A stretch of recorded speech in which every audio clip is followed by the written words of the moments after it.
दोस्तों, एक कलेक्टर साहिबा अपनी सरकारी गाड़ी से उतरकर एक भव्य 5 स्टार होटल के मुख्य द्वार पर पहुंचती है। होटल के अंदर प्रवेश करते ही वहां मौजूद स्टाफ और मेहमानों की नज़रें उन पर टिक जाती है। हर कोई उनकी शख्सियत से प्रभावित दिखता है। होटल के अंदर जाते ही कलेक्टर साहिबा सीधे एक वेटर के पास जाती है और बिना किसी झिझक के उसके पैर छूने लगती है।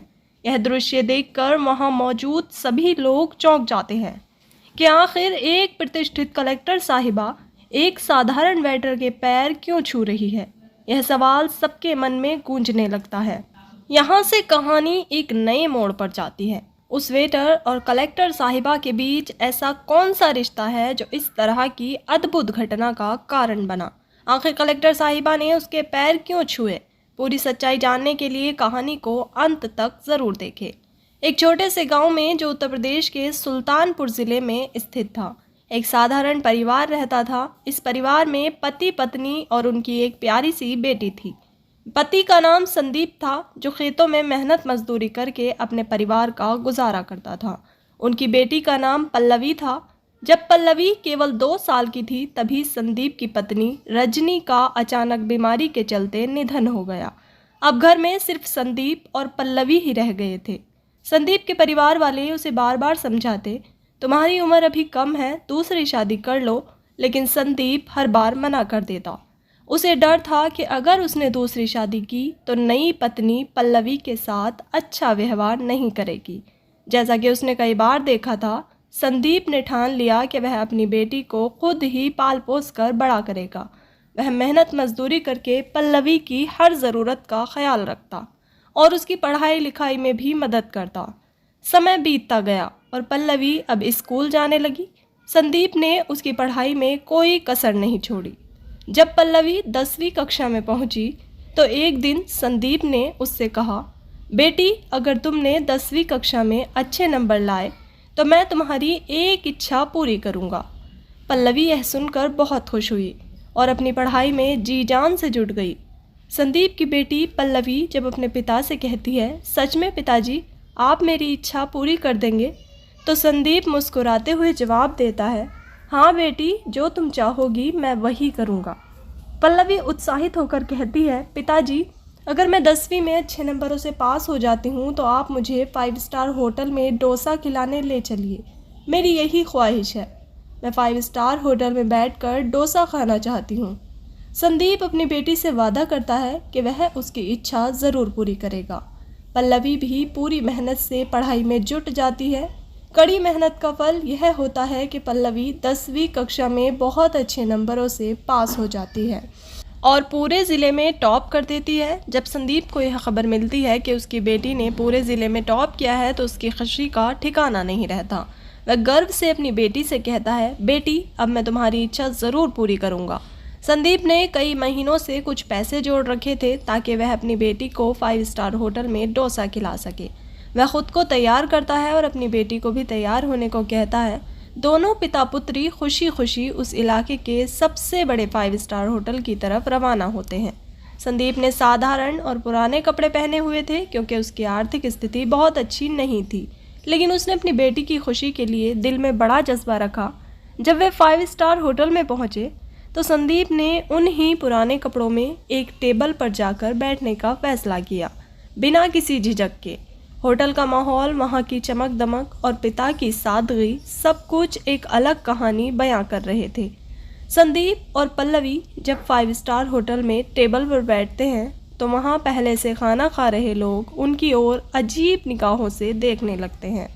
संदीप के साधारण और पुराने कपड़े देखकर कुछ लोग मन ही मन बातें करने लगते हैं और एक अजीब कानाफूसी शुरू हो जाती है, लेकिन संदीप इन सब पर ध्यान नहीं देता। तभी वहाँ एक वेटर आता है जिसका नाम अरुण होता है। अरुण संदीप को देखता है और तुरंत उनकी टेबल के पास आकर पूछता है, जी सर, बताइए आपको क्या चाहिए। संदीप मुस्कुराते हुए कहता है, मेरी बेटी के लिए एक डोसा ले आओ। अरुण फिर पूछता है, आपके लिए क्या लाऊं सर? आपकी बेटी के लिए तो डोसा लाता हूँ, लेकिन आपके लिए क्या लाऊं?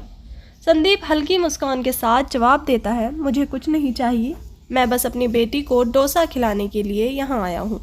उसने मुझसे वादा लिया था कि अगर वह 10वीं कक्षा में टॉप करती है तो मैं उसे 5 स्टार होटल में डोसा खिलाऊंगा। मेरे पास इतने ही पैसे हैं कि सिर्फ इस डोसे का बिल चुका सकूं। इससे ज़्यादा मैं नहीं ले सकता। बस मेरी बेटी यह डोसा खा लेगी तो मुझे सबसे ज़्यादा खुशी होगी। अब जब अरुण यह बातें सुनता है तो यह उसके दिल में गहरी उतर जाती है। वह तुरंत वहाँ से निकलकर होटल के मालिक के पास पहुँचता है और उनसे कहता है, साहब, जो टेबल पर वह गरीब व्यक्ति बैठा है उसकी बेटी ने ज़िले में टॉप किया है और इसी वजह से वह उसे यहाँ डोसा खिलाने लाया है। लेकिन मैं चाहता हूँ कि वह व्यक्ति भी अपनी बेटी के साथ बैठकर खाना खाए। मैं चाहता हूँ कि उनके लिए कुछ खाना मैं अपनी तरफ से लाऊं। मेरे पास अभी पैसे नहीं हैं, लेकिन मेरी अगली सैलरी से आप पैसे काट लेना। यह सुनकर होटल का मालिक मुस्कुराता है और कहता है, अरे भाई, सारी भलाई तुम ही लौट लोगे क्या? हमें भी तो मौका दो। अरुण थोड़ा आश्चर्य में पड़ जाता है, लेकिन तभी होटल का मालिक आगे कहता है, अगर इस बच्ची ने ज़िले को टॉप किया है तो यह हमारे लिए भी गर्व की बात है। इस ज़िले की बेटी ने ऐसा काम किया है तो हम भी इसे सम्मान के साथ ट्रीट करेंगे और आज यहाँ जितने भी लोग हैं सभी को फ्री में खाना खिलाएंगे। इसके बाद मालिक एक टेबल को विशेष रूप से साफ करवाता है और एक वेटर को बाहर से केक लाने के लिए भेजता है। थोड़ी ही देर में केक आ जाता है। केक आने के बाद होटल के मालिक ने उस टेबल को खूबसूरती से सजवाया और फिर संदीप और उसकी बेटी पल्लवी को आदरपूर्वक उस टेबल पर लेकर गया जहां केक रखा हुआ था। होटल में अनाउंसमेंट की गई कि यह हमारे शहर की बेटी है जिसने पूरे ज़िले को टॉप किया है और इस खुशी में आज यहाँ जितने भी लोग खाना खा रहे हैं उन सभी के लिए भोजन होटल मालिक की ओर से मुफ्त है। पल्लवी से केक कटवाया गया और फिर उन्हें स्वादिष्ट खाना परोसा गया। संदीप यह सब देखकर हैरान हो गया और परेशान भी था, क्योंकि उसके पास केवल अपनी बेटी को डोसा खिलाने भर के पैसे थे। उसने वेटर से कहा, भाई, मेरे पास इतने पैसे नहीं हैं, मैं कुछ नहीं खाऊंगा। वेटर ने उसे समझाया, होटल के मालिक ने यह सब अरेंजमेंट किया है और उन्होंने कहा है कि अगर हमारे शहर की बेटी ने ज़िले को टॉप किया है तो उसकी खुशी में पार्टी तो बनती ही है। इतना सुनकर होटल मालिक भी वहां आ गया और संदीप को पूरी बात बताई। यह सुनकर संदीप की आंखों में आंसू आ गए।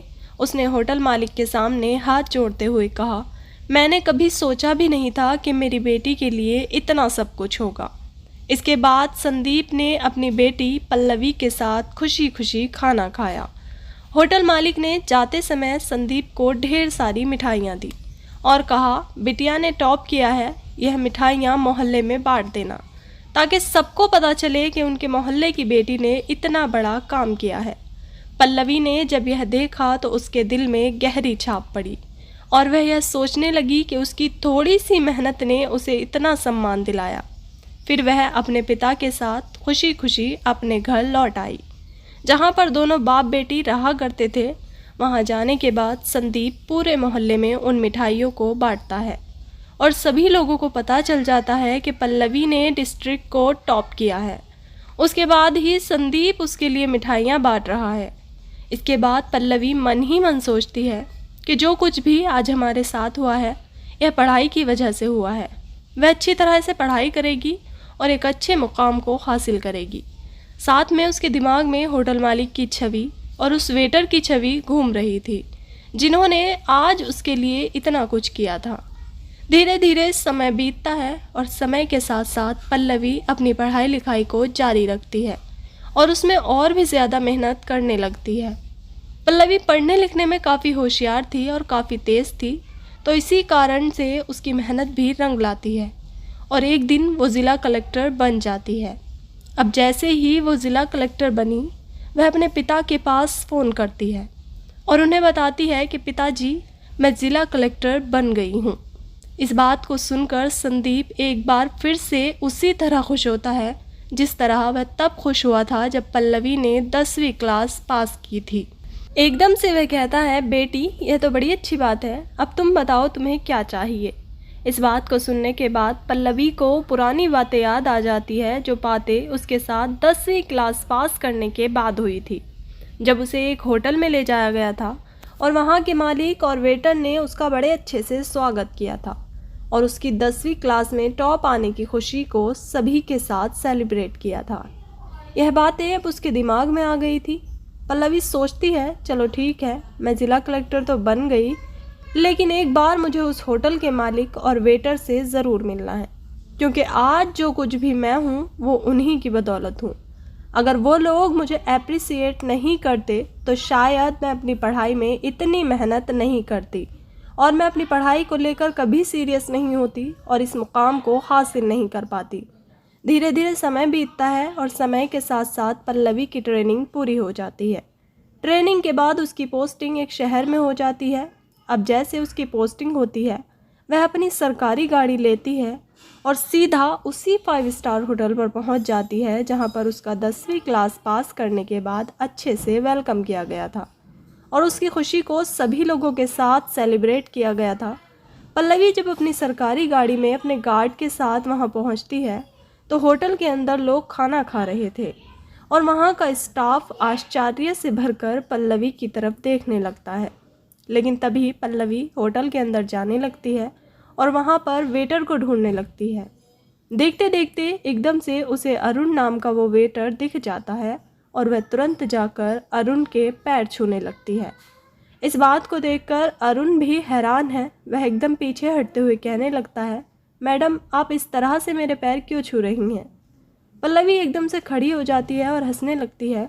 इस बात को देखकर वहाँ पर जितने भी लोग थे वह सभी लोग हैरान थे कि एक इतनी बड़ी अधिकारी एक वेटर के पैर क्यों छू रही है।